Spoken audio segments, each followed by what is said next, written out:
பரம்பொருளான சிவபெருமான் 5 தலைகள் கொண்டவர்னு நம்ம எல்லாருக்குமே தெரியும். ஆனா இன்னைக்கு நான்முகனா அறியப்படும் பிரம்மதேவருக்கும் முற்காலத்துல 5 தலைகள் இருந்துச்சுன்னு சொன்னா உங்களால நம்ப முடியுமா?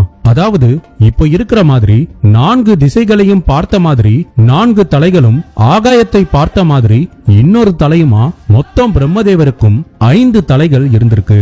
சிவபெருமானுக்கு இணையாக 5 தலைகள் பெற்றதாலோ என்னமோ அந்த காலகட்டத்துல பிரம்மதேவர் மிகுந்த தலைகணத்தோடு இருந்ததாக புராணங்கள்ல சொல்லப்பட்டிருக்கு.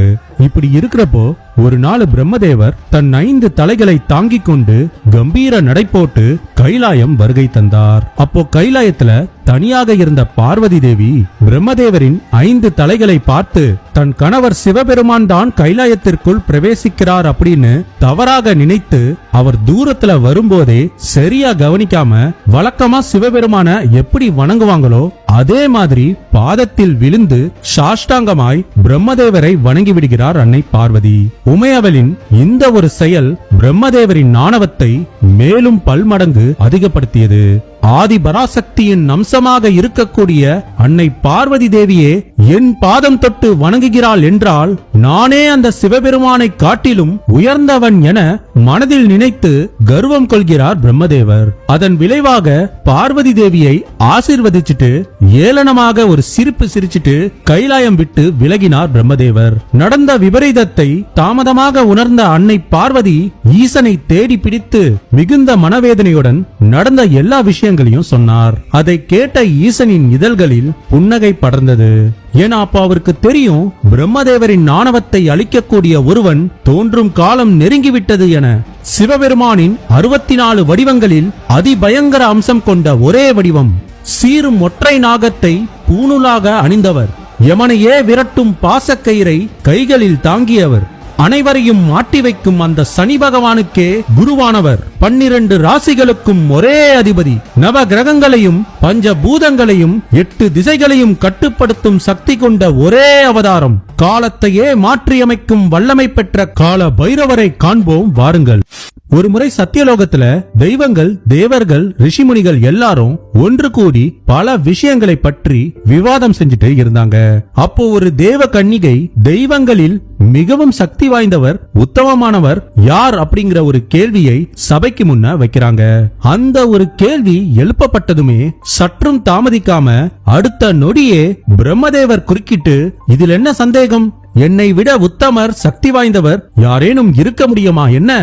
நான் அகிலத்தையே சிருஷ்டிப்பவன், உயிர்களை உருவாக்குபவன், படைப்பு சிருஷ்டி என அனைத்திற்கும் நானே அதிபதி, நானே பரபிரம்மம். இது எல்லாம் தெரிந்தும் நீ இப்படி ஒரு கேள்வி கேட்கலாமா அப்படின்னு ஆணவத்துடன் பதில் சொன்னார். பிரம்மதேவரின் இந்த பதில் கூடியிருந்த தேவர்களையும் முனிவர்களையும் அதிர்ச்சியாக்கியது. சிவபெருமானை தானே அனைவரும் பரம்பொருள் என்று கூறுவர், பிரம்மதேவர் என்னடானா அவர்தான் பரபிரம்மம் அப்படின்னு சொல்றாரே அப்படின்னு ஆச்சரியப்பட்டாங்க. சரி, திருமால் என்ன சொல்ல போகிறார் அப்படின்னு திருமால் பக்கம் அனைவரும் ஆவலாக திரும்பினர். ஆனா பகவான் விஷ்ணு, உன்னை பெற்று எடுத்தவனே நான் தான், அப்படி இருக்கும்போது பிறவி கண்ட நீர் எப்படி பரம்பொருளாக முடியும்? ஒவ்வொரு உயிரையும் பேணி காத்து வாழ வழி செய்யும் நானே முதன்மையான பரம்பொருளாவேன், ஆகையால் நானே பரபிரம்மம்னு அவரு ஒரு பக்கம் சொல்ல அனைவரும் நீங்களுமா அப்படிங்கிற மாதிரி ஆச்சரியத்துடன் பார்த்தனர். ஆனால் அதை சட்டை செய்யாமல் பிரம்மதேவரும் திருமாலும் கடும் வாக்குவாதம் செய்ய ஆரம்பித்தனர். முடிவில்லாமல் சென்ற அந்த ஒரு வாக்குவாதத்தின் உச்சத்தில் இருவரும் ஒரு முடிவுக்கு வராங்க. இரு தரப்பினருக்கும் நடுநிலையான ஒருவரை அழைத்து அவர் கருத்தை கேட்போம், அதையே இருவரும் ஏற்போம் அப்படின்னு ஒரு மனதா முடிவு செய்றாங்க. அதன்படி வேத அதிபதிகளை அழைத்து இந்த அகிலத்திலேயே அதி உத்தமர் பரம்பொருள் யார் என்று இருவரும் கேட்டனர். அடுத்த நொடி அவர்கள் ஒரே குரலில், எவர் தன்னை வேண்டி நிற்கும் பக்தர்களுக்கு ஓடி சென்று அருள்பாலிக்கின்றாரோ, எவர் மிக சக்தி வாய்ந்தவர் என அனைத்து உயிர்களாலும் கருதப்படுகின்றாரோ, எவர் உலகனைத்தையும் மாட்டுவித்தபடி துளி கூட அகந்தை இல்லாமல் அமர்ந்திருக்கிறாரோ அவரே உத்தமமானவர் என்பதினால் அந்த அனைத்தையும் பெற்றுள்ள சிவபெருமானே அனைவரையும் விட உத்தமமானவர் அப்படின்னு சொல்லி முடிச்சாங்க.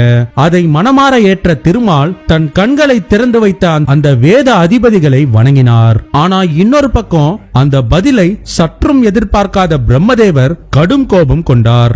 எந்த சிவபெருமான் உடலெங்கும் சாம்பல் பூசிக்கொண்டு ஜடாமுடியுடன் மயான சாமியார்கள் போல தூசி படிந்த உடலுடன் கழுத்தில் நறுமணமிக்க மலர் மாலைகளுக்கு பதிலாக நெளிந்து ஓடும் பாம்புகளை தொங்கவிட்டுக் கொண்டு மாட்டின் மீது அமர்ந்து சுற்றி வரும் அந்த சிவபெருமானா என்னை விட உத்தமமானவர் அப்படின்னு ஆத்திரத்துடன் சத்தமாக கேட்டார். அதை கேட்ட சபையில் இருந்த திருமால் உள்ளிட்ட அனைவரும் வாயடைத்து பேரதிர்ச்சியில் உறைந்து போனார்கள். பிரம்மதேவரின் இந்த ஏச்சு காற்றில் கலந்து கைலாயத்தில் தியானத்தில் இருந்த ஈசனின் குண்டலம் தரித்த செவிகளை எட்டியது.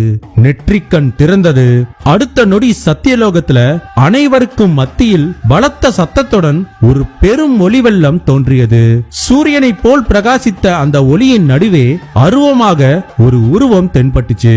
உடனே பிரம்மதேவர், யார் நீ, ஏன் இங்கு வந்தாய் அப்படின்னு அதட்டினார். அடுத்த நொடி அந்த உருவம் ஒரு பச்சிலம் குழந்தையாக மாறி அழத் தொடங்கியது. அதை கண்ட பிரம்மதேவர் மீண்டும் ஆணவ குரலில், குழந்தாய், ஏன் அழுகிறாய்? நீ என்னை சரணடைந்து அழுவதால் உன்னை நான் எதுவும் செய்ய மாட்டேன். பயப்படாதே, உனக்கு நான் ருத்ரன் என்று பெயர் சூட்டுகிறேன். என் படைக்கும் தொழிலை இனி நீயும் எனக்கு கீழ்ப்படிந்து செய்யலாம். அழுவதை நிறுத்திவிட்டு என் பாதம் பணிந்து நீ இப்போது என்னை வணங்கலாம் என்று ஆணவத்துடன் சைகை காண்பித்து அழைத்தார் பிரம்மதேவர். அதை கேட்டதும் அந்த ஒளி வெள்ளம் மேலும் அதிகமானது. அவ்வளவுதாங்க, அந்த குழந்தை திடீரென்று வார்த்தைகளால் விவரிக்க முடியாத ஒரு அதிபயங்கரமான உருவம் கொண்டவராக மாறி கையில் ஆயுதங்களுடன் பிரம்மதேவரின் முன் நின்றது. ஆனா அப்ப கூட பிரம்மதேவர் என்ன தெரியுமா சொல்றார்? மனிதா, இப்படி பயங்கர ரூபம் கொண்டு என்னை வணங்கி நிற்கும் உன்னை நான் ரட்சிக்கிறேன். இனி உனக்கு கவலை வேண்டாம். உனக்கு தேவலோக பதவியை நான் அளித்து உன்னை என் மகனாக ஏற்றுக்கொள்கிறேன்னு ஆசி வழங்க ஆரம்பிக்கிறாரு. அதுவரை அனைத்தையும் பொறுமையாக கேட்டுக்கொண்டிருந்த அந்த உருவம் குகைக்குள் இருந்து பாய்ந்து வரும் சிங்கத்தை போல் இடிமுழக்கமாக கர்ஜித்து பிரம்மதேவரை நோக்கி பாய்ந்தது. அவரின் 5 தலைகளில் சிவபெருமானே ஏசிய அந்த 5வது தலையை மிக கொடூரமாக தன் இடது கை நகத்தால் கிள்ளி துண்டித்தது. ரத்தம் வடிய அந்த தலையை தன் கையில் ஏந்தி நின்றது அந்த உருவம். அனைவரும் திகைத்து போய் செய்வதறியாது நின்ற அந்த கணம் அங்கே சிவபெருமான் தோன்றினார்.